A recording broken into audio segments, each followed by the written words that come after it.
Welcome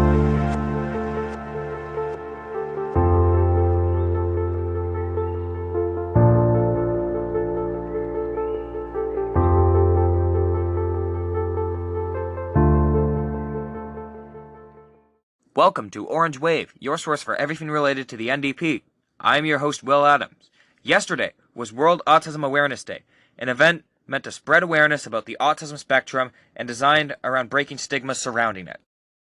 Although being created by Autism Speaks, a company known for emotionally manipulative ads that have only pushed stigmas forward, you can say that this event has, for the most part, spread awareness about the issues that those who have autism spectrum disorder may face. Seeing as it was yesterday, we are going to talk about some topics relating to autism and autism rights in Canada and Ontario. We have a point of order. The Honourable Member for Edmonton-Wetaskiwin. Well, thank you, Mr. Speaker. Now, if you'll indulge me for a few seconds, before I get to my specific motion, I'd like to recognize the tireless work of Senators Leo Housakos and Peter Beam and former Senator Jim Munson in support of autistic Canadians and their families.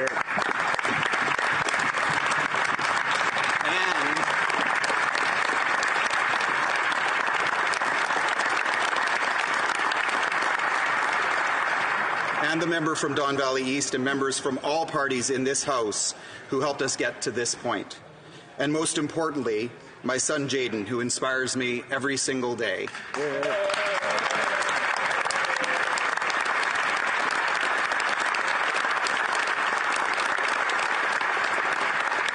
So as we approach World Autism Month in April, Mr. Speaker, there have been many consultations. And if you seek it, I believe you'll find unanimous consent for the following motion. That notwithstanding any standing order, special order, or usual practice of the House, Bill S-203, an act respecting a federal framework on autism, be deemed concurred in at the report stage on division and deemed read a third time and passed on division. All those opposed to the Honourable Member moving the motion will please say nay. Agreed. The House has heard the terms of the motion. All those opposed to the motion will please say nay. Carried.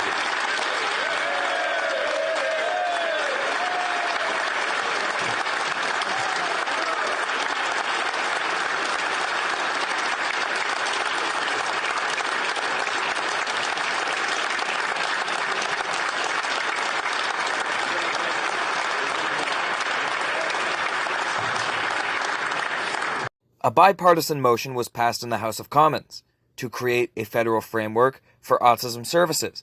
According to the parliamentary website, this motion passing will require the Canadian government to provide more funding for families with autistic members. It will give tax benefits for caregivers, and it will have the Canadian government create a national public awareness campaign to better inform people about autism spectrum disorder. And I feel that it is amazing that on a rare occasion like this, that the House could unite on an issue and put aside their differences to help Canadians. Next off, we need to discuss something that's been going on in Ontario, and something that, as an autistic person myself, I feel it's very important. Applied Behavioral Analysis, or ABA, according to Google, is a psychological intervention that applies empirical approaches based upon the principles of respondent and operant conditioning to change behavior of social significance. It is essentially conversion therapy but on autistic children instead of gay and trans children. ABA was designed by the same person who created conversion therapy, in fact. Unfortunately, due to it being viewed as the main, quote, treatment for autism, any criticism of the abusive practice is rarely covered by the media. Where the idea of conversion therapy is to make queer youth believe that they are cisgender and or heterosexual, the idea of ABA is to make an autistic person, quote, normal. Originally, electric shocks would be used, which have actually been used recently in the U.S. Judge Rottenberg Center. And there's a video created by Illuminati that explains why this place is terrible, and I am about to play a clip of it right now. Here, take a listen. Of treatment was predicted on techniques called adversive intervention slaps, forced inhalation of ammonia, food deprivation, sleep deprivation, prolonged restraint, deep muscle pinches intended to inflict maximum pain and long-term seclusion. One of the more disturbing practices that Matthew Israel, favors is called behavioral rehearsal lessons, in which students are coerced into producing unwanted behaviors solely for the purpose of subsequently punishing them. Essentially, aversive interventions operate on the same philosophy that some people apply to animals. If you pair an unwanted behavior with a pain stimulus, the unwanted behavior will go away. And oh my God. And this is on children with behavioral disabilities, and this man was recommended by Autism Speaks. It gets so much worse than I thought. I mean, I won't lie to you guys. When I first started researching this video, I thought, okay, well, we'll talk about how electroshock therapy is messed up and when it's improperly used and how Autism Speaks shouldn't be blanket recommending it to people that trust them for advice. But no, this is straight up torture. And not only that, but it's actually killed people. The end result of ABA is identical to that of conversion therapy. Unsurprisingly, it increases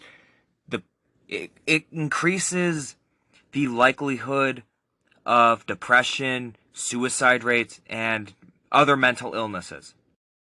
And the unfortunate thing for me is the Ontario NDP is supportive of these abusive practices. In fact, literally all of Ontario's political parties, except the youth wing in the Green Party of Ontario, support this shit. I really need to criticize the Ontario NDP for this, though, because as someone who supports the NDP, I find it deeply disappointing that the provincial branch of Canada's best political party would support such nonsense. And in a leaked memo for Ontario NDP leadership candidates in May 2022, they had this to say, quote, "We fully support ABA and IBI therapies for people that choose that. We know there's a small group that opposes them. We use first-person language and say people with autism, and we do not use the word autistic. We know there are people who disagree with that. The majority of people with autism and their families prefer person-first language." First off, none of what the Ontario NDP's leaked memo said is true. According to a poll from autisticnotweird.com, only about less than 4% of autistic people actually support applied behavioral analysis.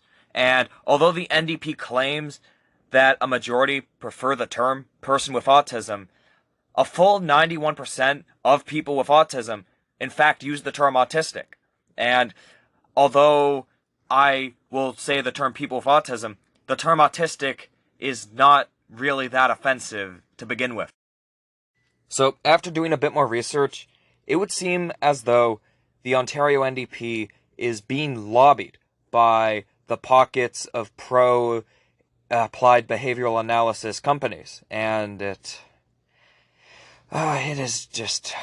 this is painful. This comes from a4aontario.com. Take a listen. The NDP is misrepresenting our community, not because their leadership is ignorant about autistic people. Rather, the NDP's autism talking points are part of a calculated disinformation campaign that seeks to re-establish ABA dominance in provincial autism funding. In one of several memos leaked to us by fed-up party members, NDP's executive team instructed candidates to advocate for the removal of all funding caps on applied behavioral analysis, and to claim that such a dangerous policy would be preferred by people with autism. Here, the NDP is trying and failing to discredit autistic groups for rhetoric criticizing our community's preferred ways of referring to ourselves to make autistic adults seem like outsiders in the policy decision. The NDP's executive team also told candidates to claim that important developmental windows closed for thousands of children when the current government put reasonable funding caps on ABA centers in order to newly allow funding for AAC speech therapy and occupational therapy choices that Ontario families overwhelmingly wanted. According to the NDP talking points, the only way to help kids is through a service monopoly by the ABA industry. Since this overwhelmingly needs to be made clear, I'm going to say it. The Ford government's track record with autism services is fucking awful, and it's par for course with everything else they've done. They have a 50K plus wait list for any form of service. But if I can say anything at all, that is not overwhelmingly negative about that, it's that the Ford government is not currently trying to change the language of a community that does not want their language changed, and he certainly is not pushing ABA as much as the ONDP does. I also think that the language criticism is similar to those transphobic assholes who have recently jumped onto the bandwagon of saying the term queer is offensive, despite the overwhelming majority of LGBT people not finding the term offensive. If you are not a part of a community, and you aren't helping said community in any meaningful way or listening to them and their feelings, you should not be trying to criticize their language that they have decided they prefer to describe themselves with. It not only comes across as cathartic, but it's also plainly insulting. Let's hope that Merritt Stiles is a breath of fresh air and a new start for the ONDP on these matters. She is definitely a very capable leader, and I'm hoping she also has morals, the way Jagmeet Singh, leader of Canada's NDP, does. In conclusion, I hope that the Ontario NDP can improve in the future and become more like its federal counterpart. And it is fantastic that the federal parties could come together on an issue and help Canadians. And I hope that we can see stuff like that in the future so that way we can get some real problems tackled.